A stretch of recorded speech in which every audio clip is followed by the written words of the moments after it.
Hello students. तो बच्चों आज बहुत इंपॉर्टेंट टॉपिक है, तो मैं ज्यादा टाइम वेस्ट नहीं करूंगा बोलने में। ठीक है, तो पहले ही आप क्वेश्चन पढ़ लीजिए कि how to find whether a compound is optically active और इनएक्टिव। ठीक है, ऑप्टिकली मतलब क्या होता है? ऑप्टिकली जो रेफर कर रहा है, लाइट को रेफर कर रहा है। ठीक है, ठीक है, ठीक है, लाइट को रेफर करता है। अब कैसे फाइंड आउट करेंगे? तो बच्चों देखो, एक्सपेरिमेंट क्या था। अब कैसे फाइंड करते हैं एक्सपेरिमेंटली कि कोई सनलाइट से हमने लाइट ली जो हर डायरेक्शन में क्या कर रही है, इमिट हो रही है। ठीक है, हर डायरेक्शन में इमिट हो गई है। ठीक है, ठीक है। जब हम इसको एक प्रिज्म से पास करवाएंगे, ठीक है, इनिकोल प्रिज्म है। ठीक है, तो ये हमें लाइट कैसी दे देगा? एक पर्टिकुलर एक ही डायरेक्शन में होगी, इसको हम पीपीएल बोलेंगे, प्लेन पोलराइज्ड लाइट।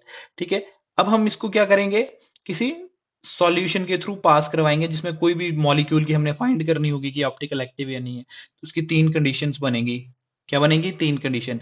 या वो प्लेन पोलराइज्ड को, प्लेन पीपीएल को, प्लेन पोलराइज्ड लाइट को राइट साइड में कर देगा, या राइट साइड में या लेफ्ट साइड में घुमा देगा।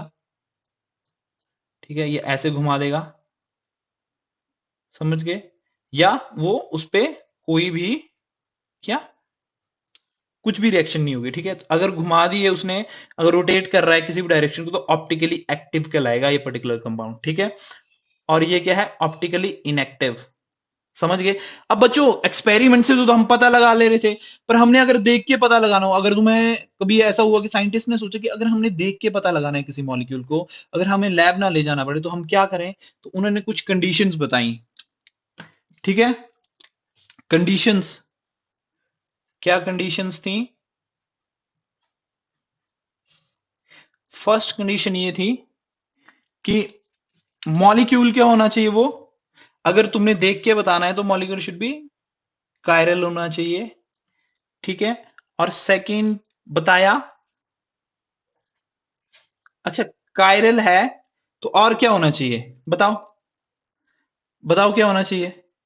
अगर ऑप्टिकल एक्टिव बताना है, कंडीशन फॉर ऑप्टिकल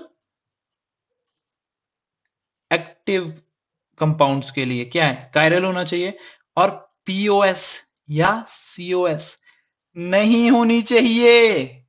ना प्लेन ऑफ सिमेट्री, ना सेंटर ऑफ सिमेट्री। मतलब प्लेन, मतलब किसी प्लेन में काट रहे हैं तो मॉलिक्यूल सेम नहीं दिखना चाहिए। ठीक है, और अगर हम उसको सेंटर से लेके जा रहे हैं, मतलब इस पॉइंट से इस साइड लेके जाएं तो भी सेम ना होने, इस साइड लेके जाएं तो भी सेम ना हो, इस साइड ऊपर देखा तो भी सेम ना हो, नीचे देखा तो भी सेम ना हो, इस साइड देखा तो भी सेम ना हो, इस साइड देखा तो भी सेम ना हो, तो इसको बोलते हैं सेंटर ऑफ सिमेट्री।